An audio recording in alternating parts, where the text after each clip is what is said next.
வணக்கம் மக்களே. ஒரு வழியாக இந்த வாரம் நைட் டியூட்டி முடிஞ்சுது. கடந்த 7 நாளாக பெரியவட்ட சரியாக பேசவே முடியலை.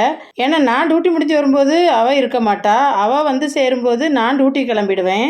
காலையில் ஹாஸ்பிட்டல்லேருந்து வந்த கையோட கை கால் அனுப்பிட்டு காலையில் சமையல் செஞ்சு பிள்ளைங்களை சாப்பிட வச்சாச்சு. குருத்தூல ஞாயிறு பவன் இன்னைக்கு காலையிலே ஆரம்பிச்சிருவாங்கல்ல. டியூட்டி முடிந்து வரும்போது கலந்துக்க முடியலனாலும் பவனையை கண்ணால் பார்த்துட்டேன். சாப்பிட்டுட்டு வெளியே வந்தால் அம்மா மீன் கழுவிட்டு இருந்தாங்க. சரி நானும் கழுவலான்னு போனால் 1 கிலோ மீனுக்கு ஒரு ஆள் பத்தாதா அப்படின்னு ஒத்த வார்த்தையிலே சொல்லி முடிச்சுட்டாங்க. ஒரு விஷயம் காட்டுறேன், எங்க பாருங்க இந்த கீரையை. வாசப்படி பக்கத்திலேயே சுவரோரமா சிமெண்ட்ல ஒட்டிக்கிட்டு எப்படிதான் இந்த கீரை வளருதுன்னே தெரியல. ஏற்கனவே ஒரு தடவை அறுத்து சாப்பிட்டாச்சு. இருந்தாலும் இந்த வெயில்ல தேவையான தண்ணியோ மண்ணோ உரமோ இல்லைனாலும் இருக்கிறத வச்சு தழைச்சி பிழைச்சிட்டு இருக்கு. இன்னைக்காவது பிள்ளைகிட்ட உட்காந்து பேசுவோன்னு பார்த்தா பெரியவ ஆன்லைன் கிளாஸ்ல சின்சியரா மூழ்கிட்டா. நமக்கும் கண்ணுல தூக்கம் வந்து ஆட்டுது. மத்தியானம் 12 மணிக்கு கொஞ்ச நேரம் படுப்போமேனு படுத்து எழும்பி பார்த்தா சாயங்காலம் மணி 5:30.